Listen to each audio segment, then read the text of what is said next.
smo anketu među bošnjačkim političarima, ali nam nije uspjela jer ne možete naći na jednom mjestu zajedno, ni slučajno, bošnjačke političare. Anketa bi propala ako bismo ih pojedinačno lovili. Pitanje je bilo, znate li ko su Hasić, Husić i Harbaš? Odgovor je trojica izbjeglica iz Srebrenice koji su još uvijek u bijegu, za kojima traga Interpol i od kojih je samo jedan relativno siguran u Švicarskoj. CD će često svim nacionalnim vođama i građanskim koji se kunu u svoje nacije i građane postavljati pitanje. Kad se već toliko o njima brinete, evo vam primjera pa nešto uradite s njima. Pogledaj dom svoj nacionalni lideru. Počinjemo sa bošnjačkim političarima. Kako vas nije stid da vam progone trojicu preživjeli Srebreničana gotovo 17 godina? Pogledaj dom svoje anđele, skipa očinu sočiju, vidjet ćeš prizore potresne, vidjet ćeš nesrećne i bolesne, vidjet ćeš čemersnog jad.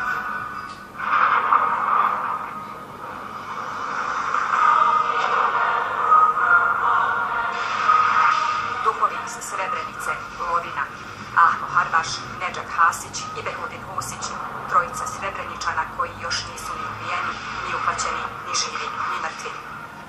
Danas je ovo još 95, a nema druge godine. Ja sam 95. nešto, odnosno mi nestali smo 95. i još uvijek se vodimo tako, čim nemamo ličnu kartu dokumenta. Znači, još uvijek smo među mrtvima. Živimo mi, ali nismo život. To je samo puko preživljavanje. Tad je riješen život. 100 puta se moglo poginuti, tad se riješilo da će se poginuti. Eto, još uvijek smo na istom mjestu. Možda nas negdje i pronađu neku masovnoj grobi. Harbaš, Hasić i Husić preživljavaju masovne egzekucije 11., 12. i 13. jula. Neobjašnjivo. Mjeseci čuli smo se koliko zečevi od lovaca, znači moraš svaki stopu sakriti gdje si bio i šta si radi. Šta god pogledaš, to je užas. Kad vidite nekoliko hiljada ljudi ovako na proplanku i krenete kuda prođete, ne možete nikuda, nego morate stati na njega pa opet na sljedeći. Nakon 10 mjeseci bijega i traženja puta do slobodne teritorije, predali su se snagama IPTF-a, Amerikancima, koji su ih predali progoniteljima. Tortura, mučenje i zlostavljanje u zvorničkom zatvoru. Potpisali su poturene izjave, priznali ubistva koja su im pripisana, sve samo da patnja prestane. Nije prestalo. Takozvana zvornička grupa 7 na Bijeljinskom sudu je bez ijednog valjanog dokaza, samo na osnovu iznuđenih izjava, osuđena na 64 godine zatvora.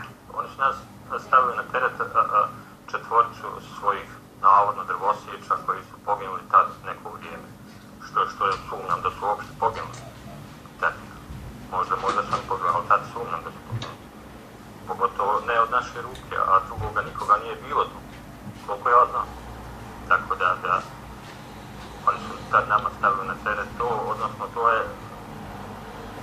iznučeno sve tada u tom strahu, u tome, poslije svega ono što se desilo, čitavi 10 mjeseci u šumi, svašta nešto. Znači, oni su nama iznudili te izjave. Sudska farsa u ovom slučaju se ponovila i u drugostepenom postupku. Pod pritiskom javnosti dolazi do razmjene 98. godine.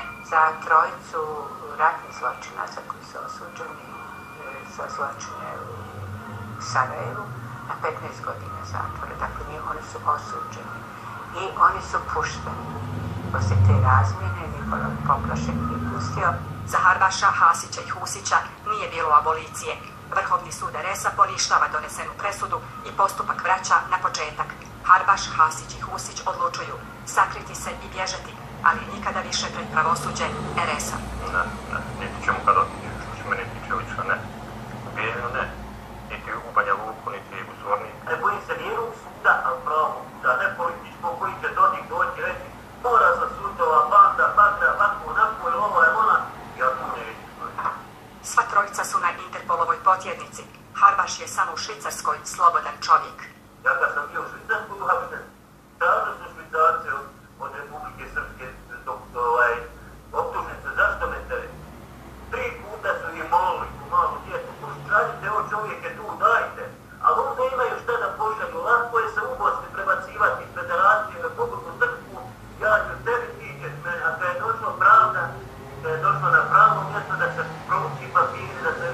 suda ne mogu da postaju. Hasić i Husić i dalje su u ilegali, tamo i ostaju. Ne boje se istine i sudskog procesa. Dovoljan je telefonski poziv suda Bosne i Hercegovine i oni će se odazvati da dokažu svoju nevinost. Mi smo više puta slali zahtjev sudu Bosne i Hercegovine da nam oni sudi. I ne bojimo se, evo i sad neka izaberu sud koji hoće samo ne u Republiku Srpsku i u Srbiju. Tu sigurno neće. Ja otići živ neću. Neka zovnu telefonom, ne treba ni poziv, odmah ću doći. I neka sude koliko hoće i neka presude realno. Ako sam kriv, odgovaram. Daj me nek me pošalju u Albaniju, albanski sud, nek me pošalju u bilo koji sud na ovom svijetu, ja idem na svaki sud. Ali realan sud, znači koji raspolaže sa dokaz, nije problem nikakav i na bosanski sud da ja idem. Ja hoću da idem na bosanski sud. Nijedna institucija, nijedan političar nije stao iza ove trojke. Oni ne znaju da njih trojica postoje, nije ih briga. Sjetit će se Srebrenice samo u julu, jer su izbori u oktobru. Taj muk to je poražavajuće. Nek se država stidi, kakva je država, kakvi su političari, takva je država. Ja vjerujem da 90% političara ne zna uopšte da smo mi živi, da li smo mrtvi, možda smo političarima ukopani, ali ne znaju uopšte i da smo postojali. Oni ne postoje, nemaju dokumente, nigdje nisu registrovani. Nestali su u julu 95. i još su u međuprostoru. Niti su pod zemljom, niti nad zemljom, u nekom tunelu iz kojeg još nema izlaza.